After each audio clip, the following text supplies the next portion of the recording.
right, BYU football, getting ready for the 2025 season. Talk with defensive ends coach and special teams coordinator Kelly Poppinga. And Coach, you replace a lot of talent on the defensive end spot, but you've also got some guys that have experience. Just your maybe big picture thoughts going into fall camp, about a month out, for what this defensive end unit looks like going into the season. Yeah, I've kind of been telling everybody this. It's talented group, but inexperienced, right? So there's going to be, some times where there's going to be some big fat flash plays happening, and maybe some times where we're like, what the heck is going on? Like, what is this guy doing? And I kind of compared it to Kyle Van Noy. If you go back to like Kyle Van Noy 2010, 2011, there's going to be some big time plays, but there's going to be some other times where you're like, what are we doing here? What's going on? But that's just it's the progression you go with inexperience, right? It just takes them time, especially in games. I think practice is one level, but the game is a whole nother level, right? So I got to see them do it first in practice, which I've seen. Now get them confident and doing it consistently in the game. And so that's my job, is to make sure that those, misplays or whatever it may be, we're not doing our job. Those are at a minimum compared to what the playmaking is, right? So that's my job, to get those guys right and dialed in, and I think we will be. We had a good spring. I feel good. I feel like these guys know the system well. Now it's just getting those game reps over and over again. When I think of early Kyle Van Noy, I think of a number 45 he was wearing. Yep. He was against Wyoming, had some flashes, but then there were moments. But you bring up the kind of maybe youth, but flashes. There was a lot of that in spring ball. I think of. I'm just tossing out some names, but like a Hunter Clegg, he had moments, but, still pretty young. So is that kind of like the theme? Who are like the leaders, though, of this group? Yeah, so I'd say Logan Latui is the leader of the group right now. And I think, Bod Skunover and Bill Puha, who were both there a year ago, getting some reps. But I think the group is very talented. I think, Tacilia Connor did some good things in the spring. Ephraim Asiata did some good things in the spring. Orion Miley Kafusi did some good things in the spring. We got a really good recruit in Nusi Taumapeu, came out, ended up transferring from Stanford, that I think will help us. So I think it's super talented. It could be super deep. It should be very competitive. Yeah, just excited to see how things continue to develop, from now until the season starts. With Logan, it was kind of maybe it wasn't for you guys, but it was a little bit of a surprise that he got an extra year. Was it just the medical red shirt? Was that kind of how he got that extra year? Yeah, so he got injured, and then I think it was the 2022 season before I got here, so he's getting that year back. Had a knee thing, and so he was a little banged up in 23 when I first got here, but then last year I think he looked closer to what he is, and then this spring he looked as good as I've seen him. So excited to see him continue to lead the group, and not just the group. I think he does a good job on the whole defense of being vocal and making sure it's done the right way, kind of filling that void a little bit of what Batty left. When he left, Batty was an exceptional leader, but just feel like we're in a good position talent-wise. Now we got to get that experience caught up with the talent. So. How has Bod Skunover came along? When you talk about talent, I mean, he was a heralded guy coming out of high school, had Big Ten, a lot of programs. This is now redshirt junior year. How's Bodie progressing? Because physically, he looks like a completely new guy. Yeah, he's big, he's physical, he's strong, one of the strongest guys on our team, and he's just working his tail off. So I'm really pleased with the progression that I've seen since I've been here over the past 2.5 years, and so. I know he's eager and ready. He's ready to compete for that bowl position. I think between him and Vil Puha, and then there's Sani Tuala, who's also a guy that's developing that's at that position. But I just feel like with the experience that he got, the playing experience that he got a year ago, is really going to help him, I think, excel at a high level this year.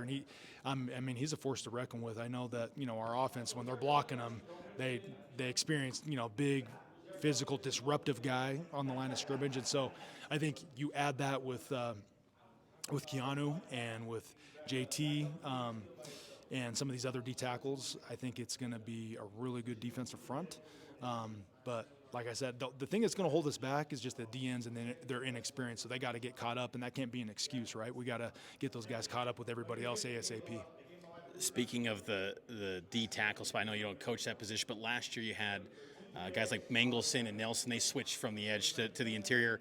Are there maybe position changes where you and Coach Buha are maybe looking at maybe someone swings inside, or the additions that they had, that defensive tackle spot seems good and you guys are going to stay status quo at DN? Yeah, I think we feel pretty good at D tackle. I think one thing that we might do a little bit different this year is be able to see, Ville or Bodie in certain situations play a little inside, but that's minimal compared to what we've done. Batty did that a little bit last year too as well, and Blake did it the year before. But I would think for the most part, we feel pretty good where we're at.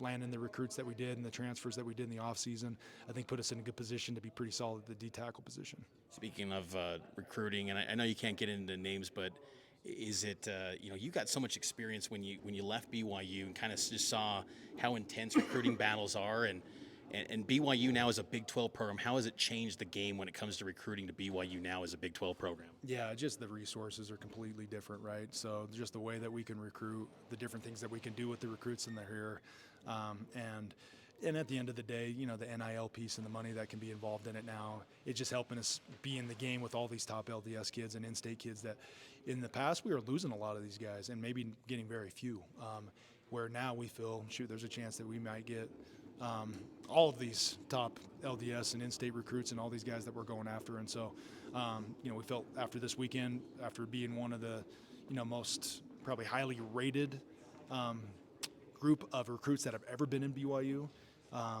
we have a chance to get every single one of those guys. And so hopefully we do, because if we can land that group, I think it could really set this program up for a bright future here in the coming years. One guy that's on the team right now that could be a big piece of that future is Tacilia Connor. Just your thoughts on him and how he looked in your vantage point in spring, and what is he capable of, and how is he coming along physically? Because I know gaining weight was a priority too. Yeah, I think he's a Kyle Van Noy-ish type of guy, right? He's long, he's athletic, he's explosive, and there were some big flash plays that dude made. And then there was other times where that dude, you could tell he's got a lot to learn still, right? So, but we got to get him bigger, we got to get him stronger. But man, when it comes down to just his edge rushing and being able to play in space and do some of that stuff that we do with our dropping, and I was very impressed. And he's the type of athlete and the player that we need at that position. Now it's just getting him caught up in the swing of things with the whole defense to help him execute. What playing weight do you want him at? I think he was at 210 in Austin. I know he's clearly added some weight. Where do you guys want him this fall? Yeah, I mean, if you can be in that 235 to 240 range, I think that helps him. But ideally, at the end of the day, I mean, he's got to get to 245, 250 to be able to play and really, set the edge and be physical in the Big 12. And so, I do think he can survive, but I don't want him to survive. I want him to thrive out there. And I think by the time the season starts, if we're in that 240 range, 235 to 240 range, I think he has a chance to be, have a really big impact on the season. Last few thoughts, Coach. Special teams, Will Farron was outstanding. The whole special teams unit was outstanding. What's Big Game Bill, Will, whatever the nickname everyone's giving him, what's he been doing this offseason to stay dialed in and continue to get better? I mean, I just think back to that 54-yarder he had in the Alamo Bowl. The sound off the ball. I mean, it was just, this guy's an elite kicker. How's he progressing? He's great. You have this mantra that Kalani's had forever, being humble and hungry, and that's what we're trying to do with our whole entire team. And I think Will's, he's bought into that. He knows that. You let anything get to your head, you get overconfident, and especially in kicking, if you don't have the right mindset, that's the first thing that you have to have right when you go out there on the field. And I love the way that Will practices. I love the way that he just prepares himself every single day. They do a great job as a special teams unit getting out there and working our operation from the snap to the hold to the kick and just getting that down. And so the standard's been set high, and our guys know that, and they're excited and anxious to get back to holding the standard and reaching the standard and getting to the highest level that we can get to. So. And then last thing, who could be some candidates at kick returner? I know Keelan's departure, he's gone now, but Parker, was he a mixed possibility at kick returner, and who are some of the other guys at kick returner spot potentially? Yeah, Parker Kingston for sure. He's done it before. He did in 2023 for us and had some good returns. And then I would also say Don McKenzie's a guy that's been successful back there in practice, and I could throw Cody Hagan back there and feel pretty good about it. And there's probably a name or two that I'm probably missing, but I feel like we're very, very deep at the receiver position. And I feel like we can throw a number of those guys back there and, have them, be the next guy. And that's the thing that people forget is, and I love Keelan Marion, but the same scheme that I used at Virginia and that I used at BYU before, and it's a similar scheme that Coach Hill used at Weber State. the scheme is very good, and it doesn't really, I shouldn't say it doesn't matter, but the combination of the scheme and the returner is going to help us be super successful. So I have confidence that we can put whoever back there, not whoever, but the right guy back there, which I think there's going to be probably 4 or 5 guys to choose from. We can throw them back there, and we can be as good as we were last year, if not better.